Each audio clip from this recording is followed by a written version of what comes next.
Dear friends, ladies and gentlemen, Madam Ambassador, really, I am so much impressed by your words that I don't know even how to start my keynote speech. I don't know what does it mean, keynote speech.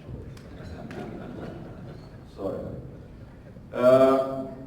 Really, you know, luckily, second time traveling through the United States of America, I understood something. And this morning I kicked out my prepared speech and I wrote down some very simple thoughts. So I apologize in advance.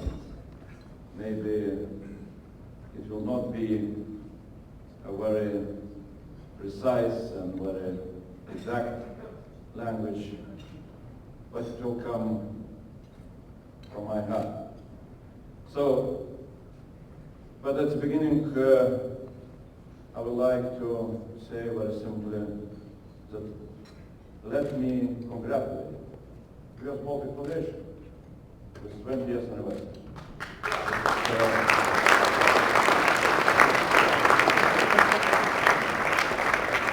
This anniversary of really very important and very effective job which we did.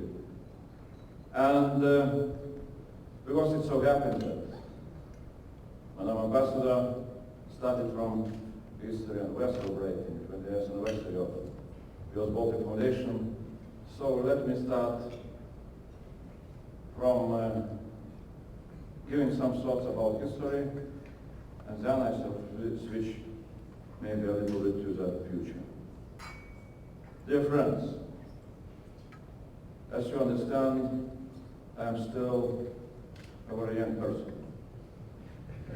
But, yeah.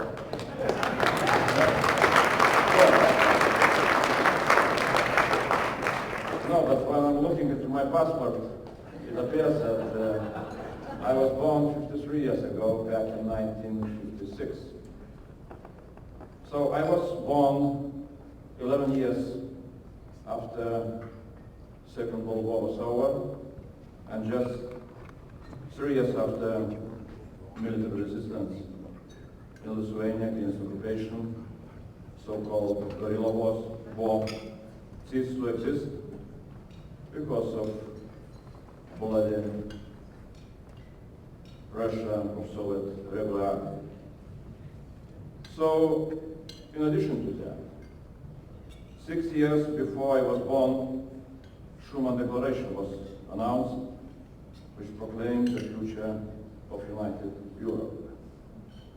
And again, I was born in the year 1956, when Nikita Khrushchev, at the time leader of Soviet Union, in his secret speech to the Soviet Congress, first time condemned Stalin's crimes and Gulag regime.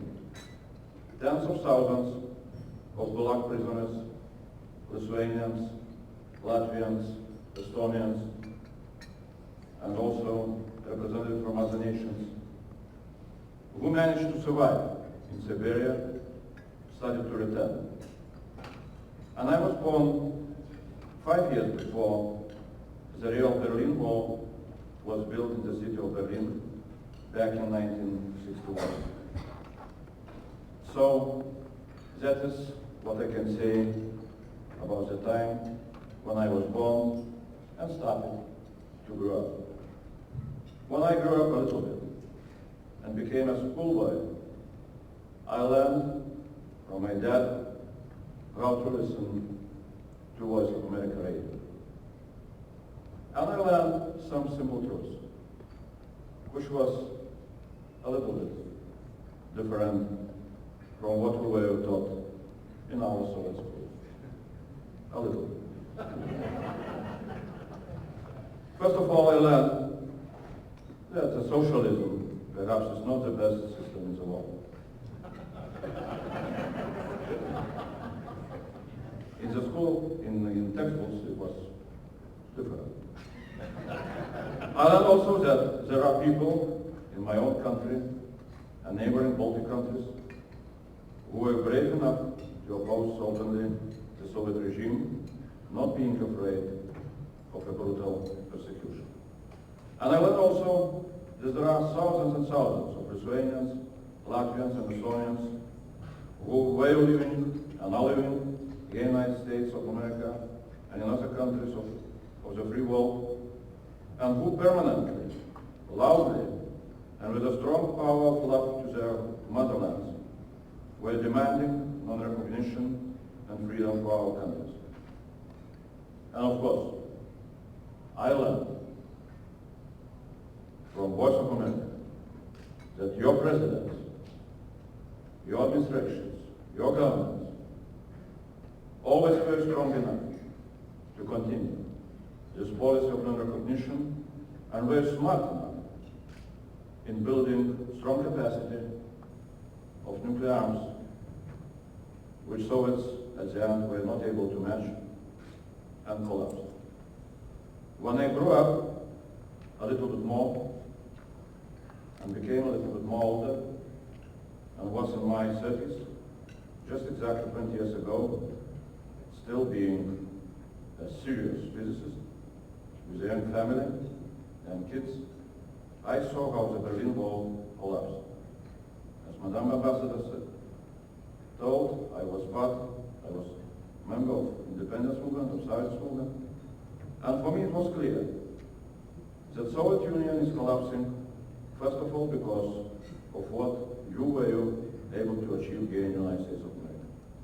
We in Lithuania were brave and clever enough, together with our neighbors in the Baltic states, to use that momentum of Soviet bankruptcy just to get rid of occupation. With the songs of singing revolution, we destroyed the last empire. That is my